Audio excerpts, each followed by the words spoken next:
Hello friends, Ramya வீட்டு சமையலுக்கு உங்களை வரவேற்கிறேன். இன்றைக்கு நம்ம என்ன பார்க்க போகிறோம் அப்படின்னா கவளை மீன் குழம்பு. ஏற்கனவே நம்ம மத்தி மீன் குழம்பு போட்டிருக்கிறோம், பார்க்காதவங்க பார்த்துக்கோங்க. மத்தி மீன் குழம்புக்கும் கவளை மீன் குழம்புக்கும் பொதுவாக என்ன வித்தியாசம் அப்படின்னு பார்த்தீங்கன்னா, மத்தி மீன் குழம்பு தேங்காய் விட்டு செஞ்சோம்னா நல்லா இருக்காது, கவளை மீன் குழம்புக்கு தேங்காய் இல்லாமல் பண்ணோன்னா நல்லா இருக்காது. இந்த வித்தியாசம்தான். நீங்கள் கண்டிப்பாக இந்த ரெண்டு குழம்பும் ட்ரை பண்ணி பாருங்கள். நான் இதுக்கு ஒரு 1/2 கிலோ கவளை மீன் எடுத்துருக்கிறேன். இதை நல்லா க்ளீன் பண்ணி எடுத்துக்கோங்க. கவளை மீனுக்குள்ள இருக்கக்கூடிய முட்டை, நெய் இது எல்லாமே க்ளீன் பண்ணிடணும், ஏன்னா டேஸ்ட் அவ்வளோ நல்லா இருக்காது. இது மத்தி மீனில் நம்ம அதெல்லாம் சேர்த்தே நம்ம குழம்பு வைக்கலாம். இந்த கவளை மீனுக்கு நீங்கள் தலையை சேர்த்து தான் குழம்பு வைக்கணும், அப்போ தான் ஸ்டாக் நல்லா இறங்கும். தலையை எடுத்துட்டிங்கன்னா உங்களுக்கு குழம்போட டேஸ்ட் பாதி தான் கிடைக்கும். ஃப்ரை பண்ணுறதா இருந்தால் நீங்கள் தலையை எடுத்துகிட்டு ஃப்ரை பண்ணிக்கலாம். இந்த மாதிரி நல்லா க்ளீன் பண்ணி எடுத்துக்கோங்க. இது நம்ம இன்றைக்கு 1/2 கிலோ கவளை மீனுக்கு ஏற்ற மாதிரி மசாலாலாம் சேர்த்து செய்ய போகிறோம். ஒரு பாதி தேங்காய், மீடியம் சைஸ் தேங்காயிலேருந்து பாதி தேங்காய் துருவி சேர்த்துருக்குறேன். கண்டிப்பாக தேங்காய் தாராளமாக சேர்க்கணும். இந்த தேங்காய் கூட 1 டீஸ்பூன் அளவுக்கு சீரகம் சேர்த்துக்கலாம். சீரகம் கண்டிப்பாக சேர்த்து அரைக்கணும். ஒரு 5 சின்ன வெங்காயம் சேர்த்துருக்குறேன். ஒரு 1/2 டீஸ்பூன் மஞ்சள் தூள் சேர்த்துருக்குறேன். இது எல்லாத்தையும் கொஞ்சமாக தண்ணி சேர்த்து நல்லா பசையாக அரைச்சி எடுத்துக்கலாம். எப்போவுமே மீன் குழம்புக்கு நீங்கள் தேங்காய் சேர்த்து செய்கிறீங்க அப்படின்னா கண்டிப்பாக மஞ்சளை தேங்காயில் சேர்த்து அரைச்சிருங்க, அப்போ தான் குழம்பு டேஸ்ட் ரொம்ப நல்லாயிருக்கும். இது புட்டுக்கு, சாதத்துக்கு, இது எல்லாத்துக்குமே சூப்பராக இருக்கும். இட்லி, தோசை இது எல்லாத்துக்கூடையுமே நம்ம இந்த குழம்பு பரிமாறலாம், சூப்பராக இருக்கும். கண்டிப்பாக ஒரு தடவையாவது ட்ரை பண்ணி பாருங்கள். இங்கே பாருங்கள், நல்லா பசையை அரைச்சி எடுத்துக்கிட்டாச்சு. நான் இப்போ குழம்பு வைக்கிற கடாயில் ஒரு 200 கிராம் சின்ன வெங்காயத்தை நல்லா பொடிசாக அரிஞ்சு சேர்த்துருக்குறேன். இது கூட கொஞ்சமாக உப்பு சேர்த்துக்கோங்க. இந்த குழம்புல நம்ம ஒரு துளி எண்ணெய் கூட சேர்க்காம தான் நம்ம செய்து எடுக்க போகிறோம், அதுதான் இந்த குழம்போட டேஸ்ட்டே. இப்போ நம்ம உப்பு சேர்த்து என்ன பண்ணோம்னா, வெங்காயம் சாஃப்ட் ஆகிறதுக்காக கையாலே நல்லா பிசைஞ்சு விட்டுக்கிற போகிறோம். இந்த மாதிரி கைகளால் நல்லா அழுத்தி பிசைஞ்சு விடும்போது அந்த வெங்காயம்லாம் நல்லா சாஃப்ட் ஆயிரும். இது கூட நம்ம ஒரு 100 கிராம் தக்காளி சேர்த்துக்கிறோம். தக்காளி பழத்தை நான் ஏற்கனவே கைகளால் நல்லா மசிச்சுட்டு தான் சேர்த்துருக்குறேன். ஒரு 10 பல்லு பூண்டு கண்டிப்பாக சேர்க்கணும், ஏன்னா சின்ன சின்ன முள் இருக்கக்கூடிய மீன்கள் எல்லாத்துக்குமே பூண்டு கண்டிப்பாக சேர்க்கணும். ஒரு 4 பச்சை மிளகாவை 2 கீரி சேர்த்துருக்குறேன். ஒரு 4 கொத்து கருவேப்பிலையும் நம்ம சேர்த்துக்கலாம். நல்லா ஃப்ரெஷ்ஷாக இருக்கணும் கருவேப்பிலை, அப்போ தான் டேஸ்ட் நல்லாயிருக்கும். இது கூட நம்ம ஏற்கனவே அரைச்சி வச்சுருந்த அந்த தேங்காய் பசையை இதில் சேர்த்துடலாம். ஒரு எலுமிச்சப்பழ சைஸுக்கு நான் புளி எடுத்து நல்லா தண்ணியில் கரைச்சி வச்சுருந்தேன், அந்த புளி தண்ணியையும் நம்ம இதில் சேர்த்துடலாம். புளி எப்போவுமே ஒரு 10-15 நிமிஷத்துக்கு முன்னே தண்ணியில் ஊற வச்சுருங்க, அப்போ தான் உங்களுக்கு அதில் இருக்க ஸ்டாக் எல்லாமே வரும். மீன் மசாலா நான் ஒரு 4 டேபிள் ஸ்பூன் சேர்த்துக்கிறேன். உங்கள்கிட்ட மீன் மசாலா இல்லை அப்படின்னா குழம்பு மிளகாய் தூள் நீங்கள் 4 மிளகாய் தூள் 2 டேபிள் ஸ்பூன் சேர்த்துக்கோங்க.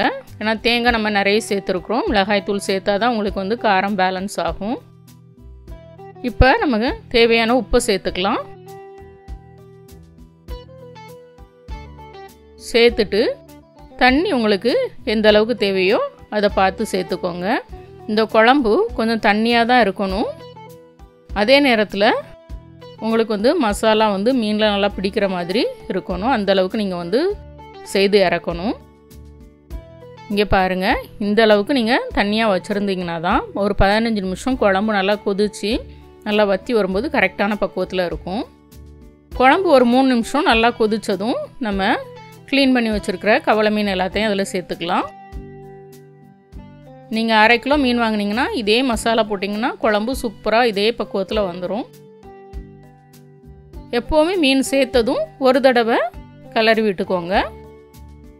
அதுக்கப்புறம் நம்ம கரண்டியை போட்டு கிண்டக்கூடாது, தேவைப்பட்டுச்சுன்னா பாத்திரத்தை லைட்டாக தூக்கிட்டு குலுக்கி விட்டுக்கலாம்.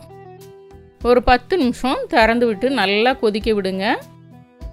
மீடியம் ஃப்ளேமை விட எப்போவுமே கொஞ்சம் கூட இருக்கிற மாதிரி ஃப்ளேம் வச்சுக்கோங்க, ஆனால் ஹை ஃப்ளேம் வைக்காதீங்க.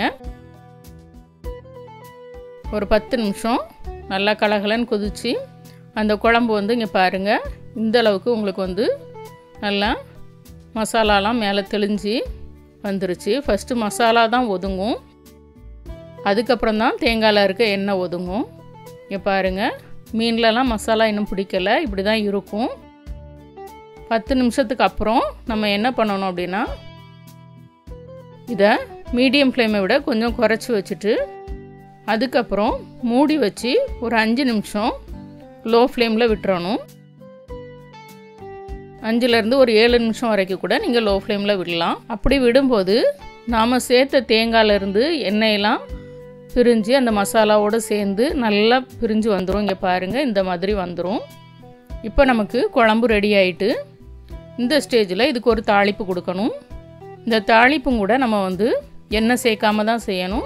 ஒரு 1/2 டீஸ்பூன் கடுகு போட்டு, கடுகு வெடிக்க ஆரம்பித்ததும் 1/2 டீஸ்பூன் வெந்தயம் சேர்த்துக்கோங்க. வெந்தயம் நல்ல ஒரு கோல்டன் ப்ரௌன் கலரில் வர்ற வரைக்கும் நல்லா வறுத்து எடுத்துக்கணும்.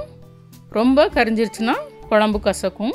அதனால் கரெக்டாக அந்த கோல்டன் ப்ரௌன் கலரில் வந்தோன்னா நம்ம எடுத்து குழம்புல சேர்த்துடலாம். இந்த கவளை மீனோட மொத்த டேஸ்ட்டுமே இந்த கடுகு வெந்தயம் வறுத்து சேர்க்குறதுல, அதாவது வெறும் வாணலியில் வறுத்து சேர்க்குறதுல தான் இருக்குது.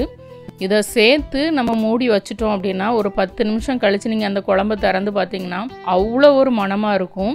ஏன்னா இந்த கடுகு வெந்தயத்தோட மனம் எல்லாம் அந்த குழம்புல இறங்கியிருக்கும். இறங்கி அந்த குழம்போட டேஸ்ட்டே இது வரைக்கும் நீங்கள் சாப்பிடாத ஒரு டேஸ்ட்டில் இருக்கும். எண்ணெயே சேர்க்கலையே, வதக்கலையே, எப்படி இருக்குன்னுலாம் யோசிக்காதீங்க. இது கூட ஃப்ரெஷ்ஷாக கொஞ்சம் கருவேப்பிலையும் 2 பண்ண வேண்டாம், இதனுடைய ஃப்ளேவர் தானாகவே அதில் இறங்கிரும். 10 நிமிஷத்துக்கு அப்புறம் தான் இந்த குழம்பு நீங்கள் பரிமாறணும். அப்போ தான் டேஸ்ட்டு சூப்பராக இருக்கும். இதை வந்து ஈவினிங் வச்சுட்டு மறுநாளோ அல்லது காலையில் செஞ்சுட்டு மத்தியானம் சாப்பிடும்போது சூப்பராக இருக்கும். ஏன்னா குழம்பு செய்யும்போது மீனோட ஸ்டாக் வந்து குழம்புல இறங்கும். குழம்பு செஞ்சு இறக்கி வச்சதுக்கப்புறம் என்ன ஆகும்னா குழம்புல இருக்க மசாலா எல்லாம் மீனில் பிடிக்க ஆரம்பிக்கும். அதுதான் வந்து மீன் குழம்புக்குள்ள ஒரு வித்தியாசம். வழக்கம் போல் நம்மளுடைய சாதத்து கூட நம்ம தினம் கூட இந்த குழம்பு வச்சு சாப்பிட்லாம். ஏன்னா இந்த குழம்புல அவ்வளோ சத்துக்கள் இருக்குது.